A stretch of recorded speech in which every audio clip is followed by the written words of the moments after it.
Welcome back to the channel, guys, and in today's video I'm going to be showing you how to turn your Wonderkid into a world-class player. Oh shit, here we go again. Or someone who has world-class potential into a world-class player. A lot of people have been asking me how to grow players and stuff like that. So in today's video I'm going to be explaining that here, and I'm with Bormund. Also, if you're new to the channel, like the video, subscribe, and if you need help with anything concerning FM26 Mobile, check out the Discord. There's always help there. So for this video I'm going to be using Alex Scott. He is a Wonderkid. He has world-class potential. Damn! So first things first, what do we have to identify? What positions can he play? He can play almost anywhere in midfield, and he can play on the right flank, and he can also play as a wing back. But his main stats here say he's an advanced playmaker, attacking midfielder, right or center. That is very important. Now we go here.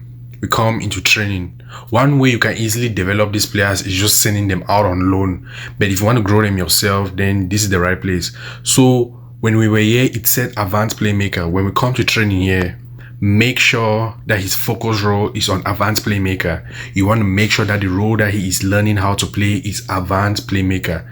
We're going to hit continue. Now we're going to come back. What stats have been highlighted here? Passing has been highlighted. Creativity, decisions, movement. Those 4 stats have been highlighted. What are we going to do? We come here to train. Passing was highlighted. We're going to do that. We're going to train his passing for the first 3 months on passing. Another 3 months, we go into decisions. Another 3 months, creativity. That's how we do it. We want to get these stats above 15 as soon as possible. Then when it comes to intensity, what are you going to do? Intensity, if you give intensity to a player with low stamina, they are going to get injured. What stamina does Alex Scott have? Alex Scott has a stamina of 14. His stamina is really good because it's going to reach 15 real quick when you play him more. So what are we going to do? We are going to take his intensity. We're going to take his intensity into intensive. So as you can see, it's on intensive now. He's going to be working twice as hard to grow. And as you can see here, positives, gaining match experience, content could improve in the future. So we are going to want to play Alex Scott in almost every game. If he is fit, play him in every single game. That is the best way to grow. So as you can see, we're focusing on one attribute. His intensity is on intensive, and he's on his desired focus role and as an advanced playmaker. What type of player is Alex Scott? He's kind of like an attacking midfielder. So what are we gonna do? We need a good coach who can help him attacking wise. Okay, we have a good coach whose specialism is on attacking. That is good. But one thing else we want to do is find him a mentor. Find him the best mentor on the team. So in the team here, who is the best mentor for him? We can see Axe assistant Ryan Christie.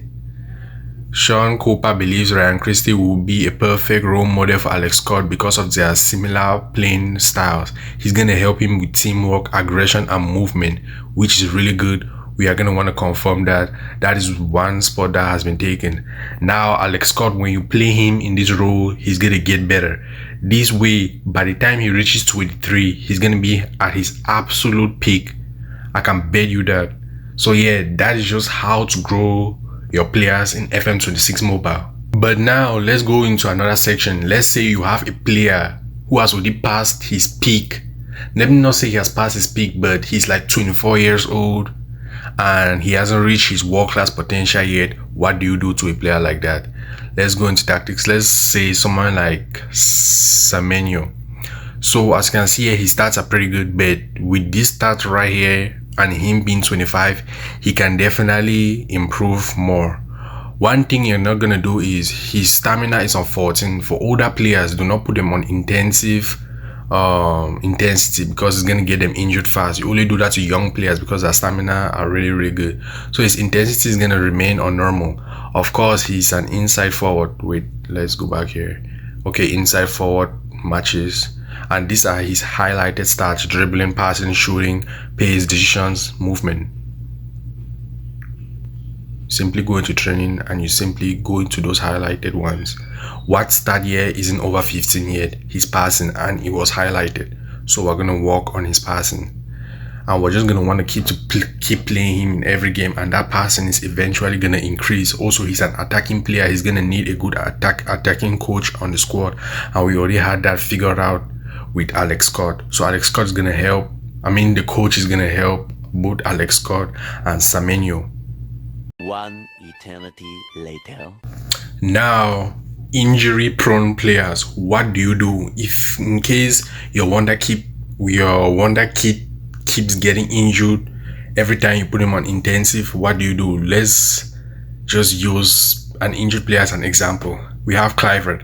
He's injured. Let's say he always gets injured. What do? You come into training, intensity, you set it on light. That is the only way it's gonna work. If you have a really good player on your team who always gets injured, you want to set them on low intensity. Yes, their development is gonna be slow, but as long as they have match experience, it's gonna help them really good, because having them on the pitch is more important than trying to stress them out of the pitch. So intensity is gonna be on low, and of course his focus role is gonna be on what is said here, right here, inverted winger. Oh, he's an inverted winger. We come into training, inside forward, nope, inverted winger, confirm. What starts with highlighted? Passing is over 15, dribbling over 15. What stat is not over 15 that has been highlighted? Positioning and decisions. The most important one about them is positioning. It's at 7 right now. We come into training. What starts? Positioning, it was highlighted. Boom, he's gonna start training in this position, in this new position, this new intensity, and he's gonna be focusing on this attribute. When this attribute reaches around 10 or 12, you can then switch it to the next attribute, which is decisions, and you just go on from there like that. Pretty easy, nothing really complicated. And then another thing is, you come to development hub, you come to training, individual training. Here you see the intensity. Let's go looking for Alex Scott. We have Alex Scott, role, focus, advanced playmaker, focus attribute, passing. His intensity is there, his grade is there, and his progress is going to be there. Once you seem like 1 or 2 weeks, you always want to come and check on their grade. If that grade is low, that is concerning. If that grade is high, that is good. And you can also see the progress here. If Alex Scott is doing great in training, it's always good to motivate him. Motivation is something that a lot of people do not do. You come to Alex Scott, come to actions, talk to player, and you just motivate him about his training level. Boom. But here, as you can see, he was not training good, and I motivated him, and he thinks his manager should be holding him to a higher standard. This is what we call professionalism. If he's doing bad in training, tell him he's doing bad in training, because he is a very professional player and he's open to criticism. But if he's doing good in training, you can always praise him and stuff like that. But yeah, I think that's it. Is there any more development hub? Let me see, squad management.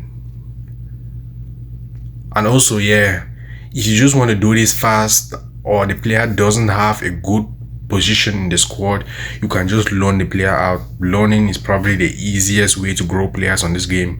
You just loan the player out, and after like a season, he comes back, his stats might be good if only he plays. If he doesn't play, then yeah, GG's. But when loaning, always try to find a small club, or a club that doesn't really have real players in the game. Yes, there are clubs that don't have real players in the game. You just send them to one of those clubs and they'll grow rapidly. Do that for 2 seasons, he comes back into the club, he's starting, because his stats are so good. But yeah, like the video, subscribe. I'll see you guys in the next one.